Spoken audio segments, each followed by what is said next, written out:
नमस्कार साथियों, उम्मीद करता हूँ आप सब बेहतर होंगे, मस्त होंगे, बम बम होंगे। कल सूरत के गणपति पंडाल पर पथराव किया गया था मुस्लिम जिहादियों द्वारा, मुस्लिम उपद्रवियों द्वारा। सूरत के गणेश पंडाल पर पथराव किया गया, वहां की व्यवस्था को भंग किया गया और कई लोग जिसमें चोटिल हो गए थे। बहुत सारे लोगों को चोट आई थी। गणेश पंडाल जो है वो क्षतिग्रस्त हो गया था। इसके बाद पूरे गुजरात में तनाव पैदा हो गया।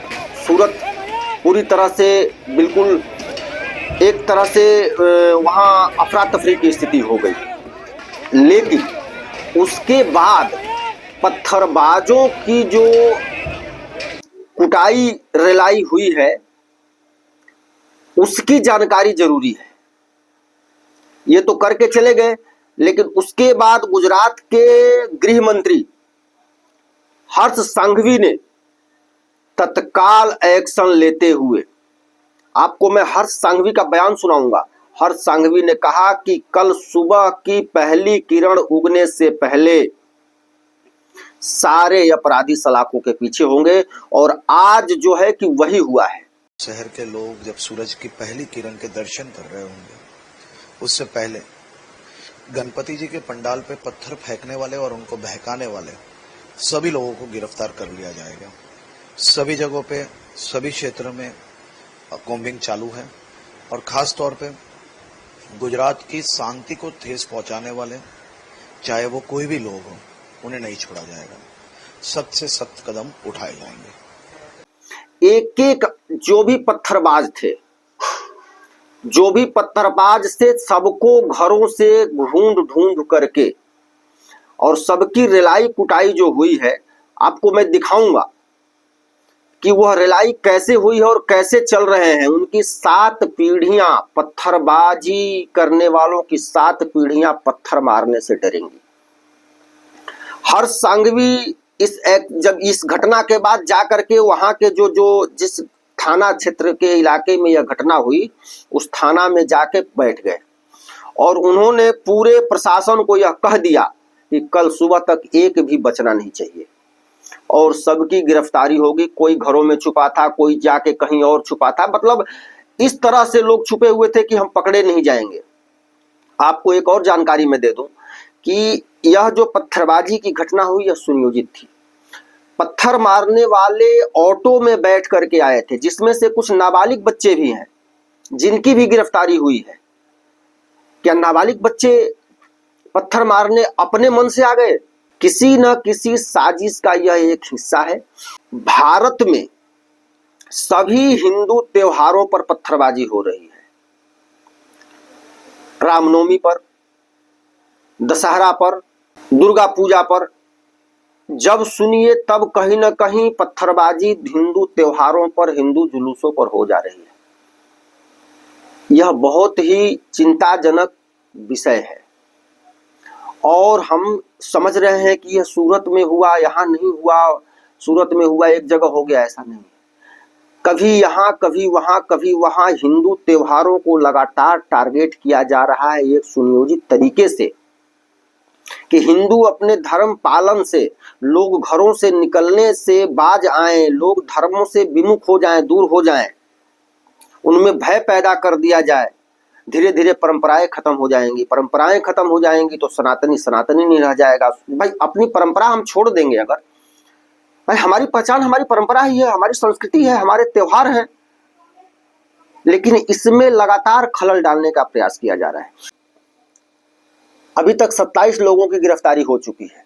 अब हम थोड़ा सा गिरफ्तारी की तस्वीरों को कुछ देखते हैं। आप लोगों के सामने कुछ वीडियो शेयर करना हम चाहते हैं जो उनकी गिरफ्तारी की तस्वीरें हैं। जिस प्रकार से ये देखिए, ये जनाब ये लंगड़ाते हुए चल रहे हैं।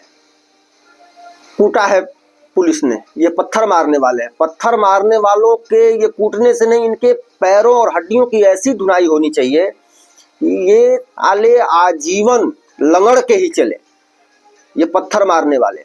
और इसके आका के तो जो इनके आका है जिन्होंने पत्थर मारने के लिए उनको उकसाया है, कहीं ना कहीं ये सुनियोजित मामला है। ये देखिए एक अगला वीडियो, ये देखिए चल रहे हैं। ये 4-5 लोग हैं, इसमें इन सबको पुलिस ने गिरफ्तार किया। ये सारे कठमुल्ले, ये पत्थर मारने वाले हैं। ये कहते हैं कि सभी धर्म समान है, सभी मजहब नहीं सिखाता है आपस में बैर करना। अगर मजहब नहीं सिखाता आपस में बैर करना तो पत्थर क्यों मारते तुम? जिस मजहब की शिक्षा ही गंदी है, जो मजहब मार काट और अमानवीय कृत्यों के लिए ही बना है, उस मजहब से यह अपेक्षा की जाए कि मजहब नहीं सिखाता है आपस में बैर करना, वह मजहब ही बैर का है। वह पूरा का पूरा मजहब ही, पूरा उसका तंत्र, पूरी व्यवस्था ही बैर ही सिखाती है, गंदगी ही सिखाती है। जिनकी जो माँ बहन नहीं चिन्हते, जो बहन भाई को एक नहीं मानते, जो माँ को माँ नहीं मानते, उनको ही बीवी बना लेते हैं, जो बहन को बीवी बना लेते हैं, वो कहते हैं कि हम बहुत अच्छे मजहब वाले हैं। अरे शर्म करो। अगर अच्छाई का यह मतलब है कि बहन को भी बीवी बनाया जा सकता है तो थू है ऐसी अच्छाई पर और ऐसे मजहब पर। अगला वीडियो हम देखते हैं गिरफ्तारी का। ये देखिए, ये घर में छुपा हुआ है और ये पुलिस इसके घर में दबिश दी है और ये घर में छुप के कहीं कोने में कहीं छुपा हुआ है। पुलिस इसको घर में ढूंढ रही है। ये सारे निशानदाही पर, ये देखिए, और ये अच्छे घर के लोग हैं। देखिए घर इनका कितना अच्छा है। निकल, ये देखिए, इसकी शक्ल जरा देखिए, इसकी शक्ल को जरा देखिए, देखने में कितना मासूम दिख रहा है ये। अगला वीडियो देखते हैं। ये देखिए, ये घर में छुपा हुआ है। ये 505 ये होटलों में या जाकर कहीं छुपा हुआ है या कहाँ है, स्पष्ट नहीं समझ में आ रहा है। पुलिस तोड़ रही है दरवाजे को या किसी को। ये अब इसमें जो लेटेस्ट खबर है, ये तो इनकी गिरफ्तारी का हो गया। एक वीडियो और देखिए। ये देखिए, ये कितने मासूम दिख रहे हैं ये सारे, और ये जाकर के ये छुपे हुए हैं कहाँ? ये किसी काल कोठरी में छुपे हुए हैं, जैसे बहुत अंधेरा घर हो उसमें ये सब छुपे हुए हैं पत्थर मार मार के। ये देखिए, दाढ़ी बढ़ाया हुआ, ये बोके की तरह, ये बकरा की तरह, और ये नमाज पढ़ता होगा। ये कहता होगा मैं बहुत बड़ा नमाजी हूं, मैं तो हाँ मैं तो ईमान वाला हूं। वाह रे तेरा ईमान, अलग गंदगी की औलाद। इसमें जो जानकारी मिल रही है, इसमें 6 नाबालिग उपद्रवियों ने पंडाल पर लाठी डंडों से किया था हमला। उसमें लाठी डंडों से भी उन्होंने हमला किया था। सूरत में पत्थरबाजों के अवैध निर्माण पर बुलडोजर। अब वहां बुलडोजर पहुंच गया है। के जो दुकान थे और जो भी इन्होंने अवैध कब्जा कर रखा था, गुजरात पुलिस बुलडोजर लेकर के वहां पहुंच गई। इलाका जो है ये सैयदपुरा का इलाका है, सूरत के सैयदपुरा का इलाका है, और इस इलाके में बुलडोजर पहुंच गया है। और बुलडोजर ने पहुंच करके वहां जितनी भी ये अवैध दुकानें थी, बुलडोजर जब वहां पहुंचा तो जितने भी ये पत्थर मारने वाले थे, इन सबकी अवैध दुकानों पर बुलडोजर से कार्रवाई आज की गई, जिसमें इनकी अवैध दुकानों को, ये सड़क पर दुकान लगा लगा करके ये मोटे बने हुए थे, हिंदुओं के पैसे से सूरत प्रशासन की ये पत्थरबाजी कर रहे थे। ये डंडे हथियार लेकर के वहां गए हुए थे। हिंदुओं के वजह से इनका भोजन चलता है। अगर हम इनकी दुकानों पर जाना छोड़ दें तो इनके होश ठिकाने आ जाएंगे। लेकिन हिंदू भी चूतिए हैं, ये कुछ भी खरीदने से पहले यह नहीं देखते हैं कि हम जिहादी के यहाँ जा रहे हैं या किसी अच्छे इंसान के यहाँ जा रहे हैं। भाई मैं तो यह हमेशा ध्यान रखता हूं कि किसी जिहादी के यहाँ जाऊंगा तो वह मेरी ही गर्दन काटने का उस पैसे से इंतजाम करेगा, इसलिए मैं इससे बचता हूं। लेकिन ये और हिंदू, ये सभी हिंदू अगर यह सोच लें कि हम जिहादियों को 1 रुपया नहीं देंगे, कल से इनके होश ठिकाने आ जाएंगे। तुम्हें ममता जैसे नेता, राहुल गांधी जैसे नेता, अखिलेश यादव जैसे नेता, लालू खानदान के जो बच्चे, ये लल्लू पंजू, ये जो अनपढ़ नवी फेल हैं, ये तुम्हें अपना जीजा मानते हैं। ममता बनर्जी तुम्हें अपना शौहर मानती हो। सब तुम राक्षस शैतान हो, और शैतानों की औलाद कभी भी अच्छे काम नहीं कर सकती है, यह पूरा दुनिया जानता है। इसलिए उसका दंड तो तुम्हें मिलना ही चाहिए। गुजरात में गणपति पंडाल पर पत्थर फेंकने वालों का इलाज जो हुआ, इससे भी ज्यादा हो तो वो कम ही होगा, क्योंकि तुमने हमारी आस्था के साथ खिलवाड़ करने का प्रयास किया है।